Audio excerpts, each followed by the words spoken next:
Have you ever wondered what would have happened if the Soviets had succeeded in their ambitious plan to establish a moon base? Picture this. It's the height of the Cold War, a time of tension and competition between two global superpowers, the United States and the Soviet Union. The stakes were high, the theater was global, and the battlefield was not just confined to Earth. The space race was in full swing, a symbol of technological prowess and national pride. It was in this charged atmosphere that the Soviets conceived a bold plan, a plan to establish a permanent base on the moon. Just think about the implications, the possibilities, the strategic advantages. It was a plan that embodied the spirit of the time, ambitious and audacious. But it was a plan that never materialized, a plan that remained a dream. Imagine a world where the Soviets were the first to leave a lasting footprint on the moon, a world that never came to be. The Soviet moon base plan didn't just materialize out of thin air. This audacious idea was born in a time of intense political rivalry and scientific curiosity, a time when the world was divided by the Iron Curtain and the cosmos seemed like the next frontier to conquer. The inception of the Soviet moon base plan is a story of ambition and power. It was the late 1950s, and the Cold War was in full swing. The United States and the Soviet Union were locked in a fierce competition, not just on Earth, but also in space. The Soviets, having launched the first artificial satellite, Sputnik, were eager to maintain their lead in the space race. The man at the helm of this ambitious venture was none other than Sergei Korolev, the mastermind behind the Soviet space program. Known as the chief designer, Korolev was a visionary who dreamt of establishing a permanent human presence on the moon. The Soviet leadership, seeing an opportunity to demonstrate their technological supremacy over the West, backed Korolev's plan. The plan was ambitious, to say the least. It involved building a lunar base that could house a crew of cosmonauts for extended periods. The base would serve as a staging point for further exploration of the moon and potentially even Mars. The idea was to make the Soviet Union the dominant power in space, much like it aspired to be on Earth.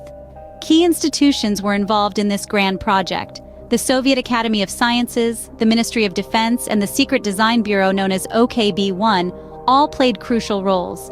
Scientists, engineers, and military officials worked tirelessly, developing technologies and strategies that were decades ahead of their time.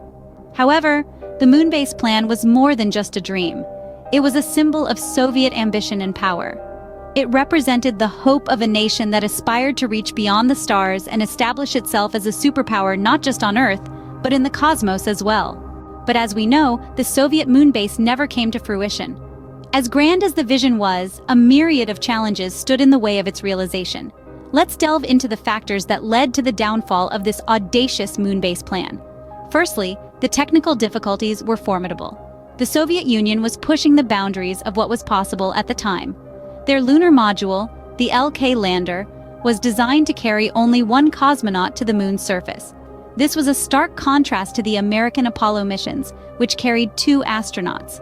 The Soviets were also grappling with the N-1 rocket, a behemoth that was supposed to carry the LK lander and the cosmonauts to the moon.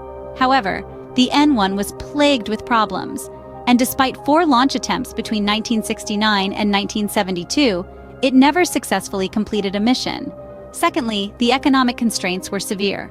The Soviet Union was already stretched thin, balancing the needs of its population with its ambitions in space. The cost of the moon base plan was astronomical, and as the technical problems mounted, so did the financial strain.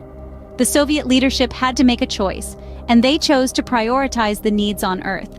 Lastly, the political landscape was shifting.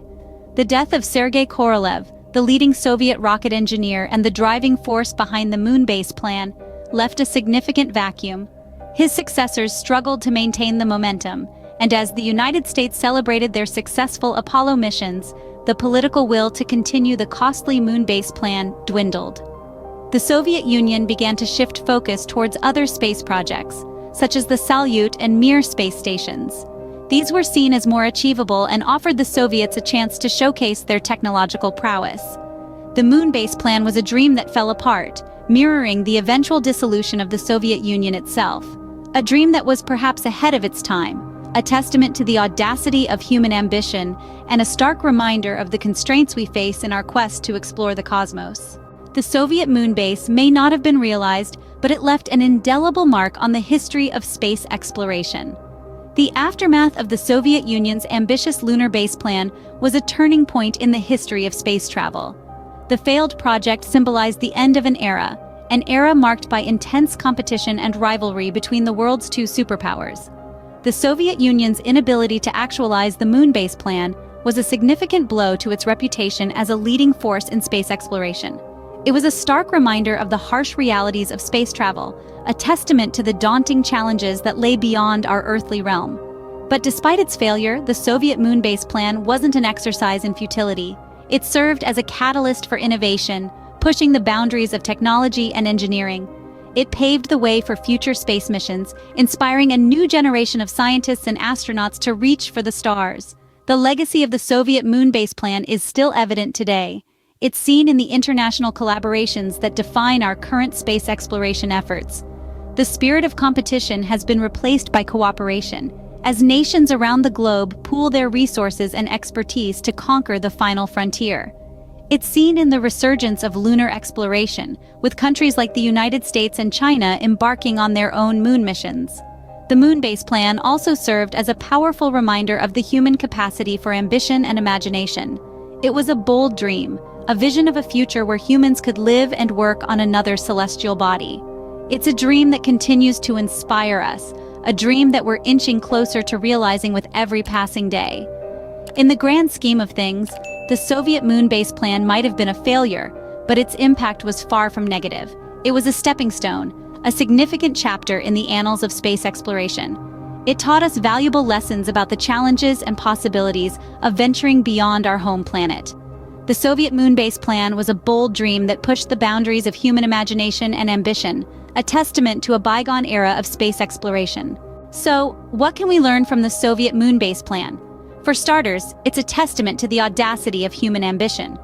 Born amidst the height of the Cold War, the plan was a bold leap towards the unknown, a testament to the Soviet Union's aspirations of lunar colonization. Yet, as we've seen, even the grandest of visions can falter. The downfall of the moon base plan was a poignant reminder of the myriad challenges that can hinder even the most audacious endeavors. Technical difficulties, financial constraints, political turmoil, they all played a part in its untimely demise. But even in its failure, the legacy of the Soviet moon base plan lives on. It continues to inspire space agencies and private corporations alike, fueling our collective yearning to conquer the final frontier. The Soviet moon base plan serves as a reminder that even the most ambitious dreams can face insurmountable challenges, but they can also inspire future generations to reach for the stars.